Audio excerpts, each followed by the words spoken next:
Kembali lagi di Apa Kabar Indonesia Pagi, langsung ke Kasat Reskrim Polrestabes Bandung, AKBP Aga Sonjaya. Pak, meneruskan pertanyaan saya tadi Pak, background keluarga ya Pak, dari masing-masing ABH ini Pak, secara highlight mungkin. Background itu nanti kita akan serahkan kepada Bapas ya dan juga pekerja sosial profesional dari Dinsos untuk melakukan penelitian bagaimana background di keluarga mereka. Namun demikian, pada saat kemarin kita melakukan pemeriksaan dari 12 ke 10 ABH ini, semuanya didampingi oleh kedua orang tua dan saya melihat orang tuanya ya baik-baik saja sih sebetulnya. Tapi untuk background lebih mendalam itu nanti dilakukan penelitian oleh Bapas dengan pekerja sosial profesional ya. Seperti itu Mas Arief. Untuk yang tadi Bapak sempat spill Pak sedikit soal geng-geng itu ya Pak. Ini apa Pak? Perseteruan geng untuk apa? Tempat nongkrong kah atau geng Di yang dekat ingin rumah kah? Nah, seperti apa Pak mungkin Pak? Ya, ada tempat nongkrong dan dekat rumah. Cuman di dua kebelah pihak ini punya tempat nongkrong di satu nama ya kalau geng yaitu geng satu, tapi sebetulnya berdekatan rumahnya mereka itu. Betul terjadi dua kelompok.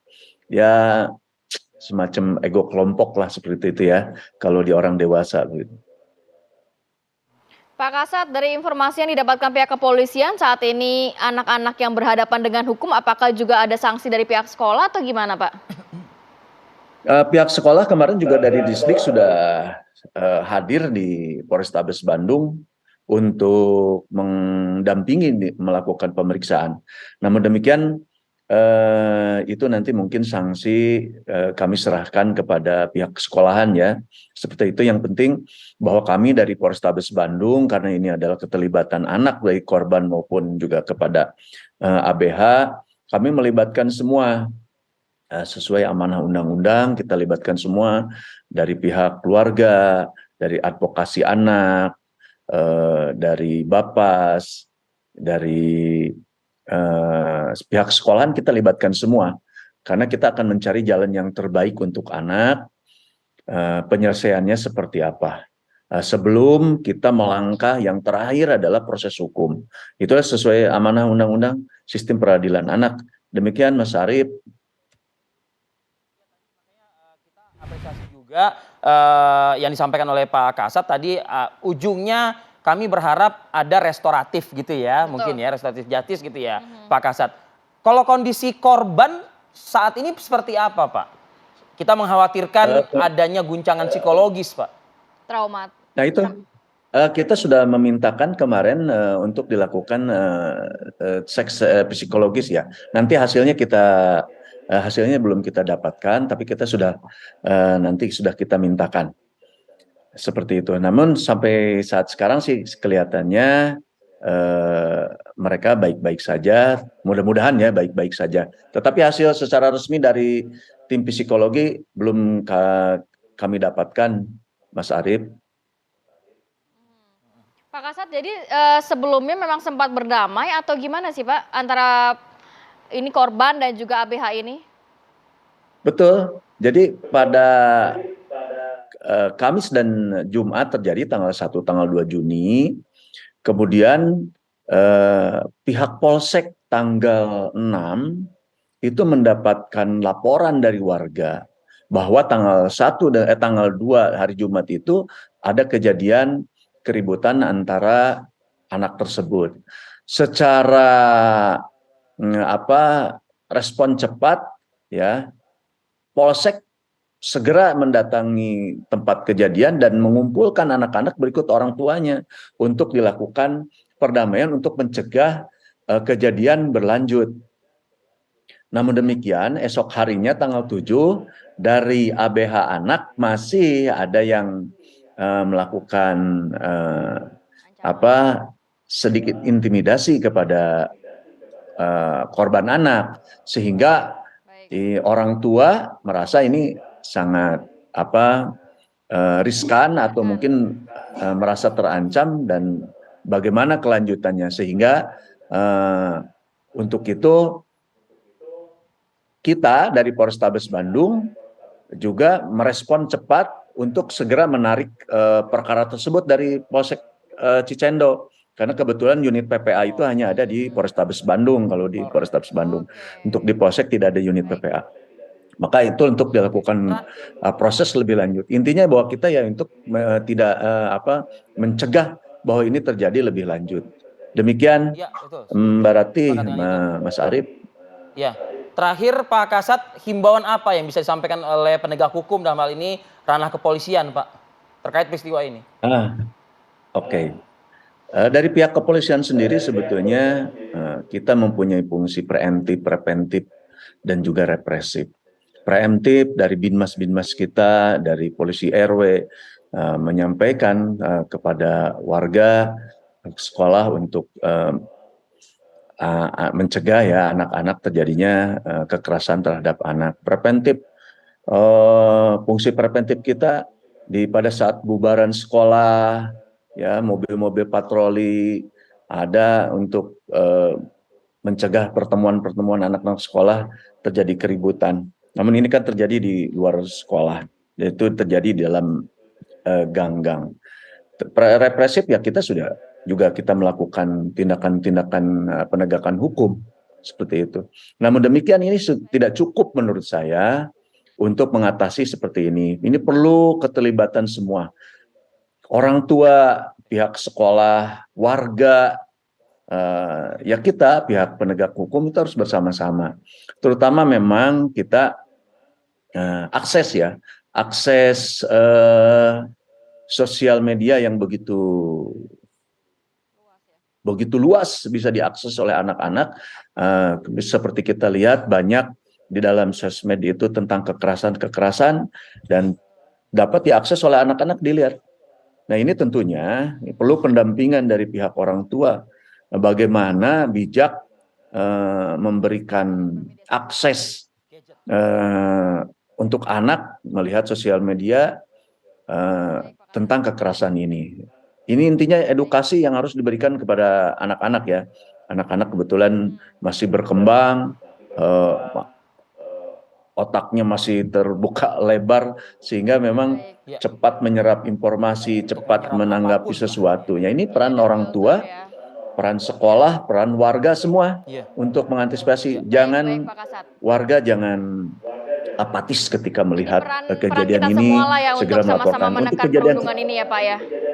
Ya, untuk warga saya apresiasi memberikan informasi kepada Polsek tentang kejadian ini sehingga Polsek segera mengambil langkah seperti itu. Oke, kalau saya mau ke Mbak Vera lagi. Mbak Vera, kalau melihat ini sebenarnya memang peran kita semua untuk menekan dari perundungan yang terjadi. Tapi tadi dikatakan sudah ada perdamaian, kemudian bahkan ada ancaman lagi dari anak yang ABH ini ya Mbak. Jadi sebenarnya apa sih yang perlu memang akar masalah sehingga memang benar-benar tertangani ini Mbak?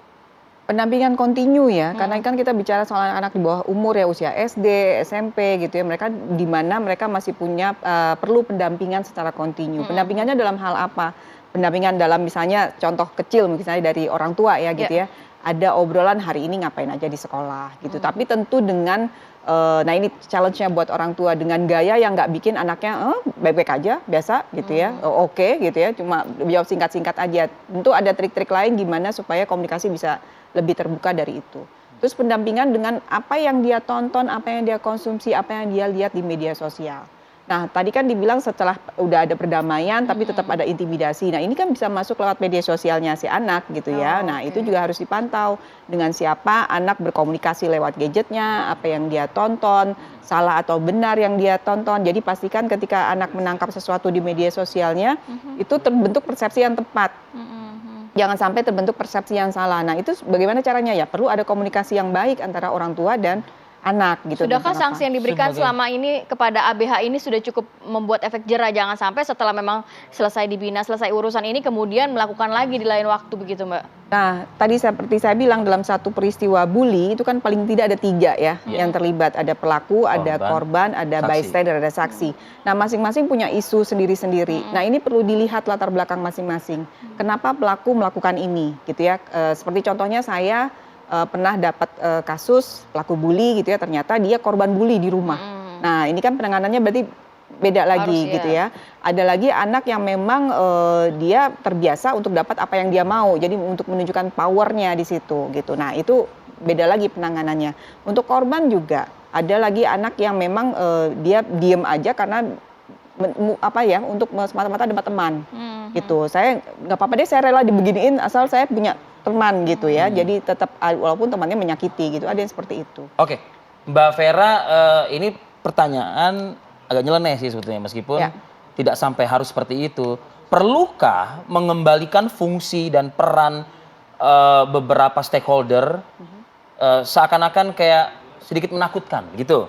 Contoh misalnya gini Mbak, saya aja dulu deh misalnya waktu saya sekolah, kalau udah guru BP manggil saya Mbak, saya gemeteran karena yang ada di pikiran saya dan pemikiran saya itu adalah saya ini bermasalah dan orang tua saya pasti akan dikasih tahu, dipanggil.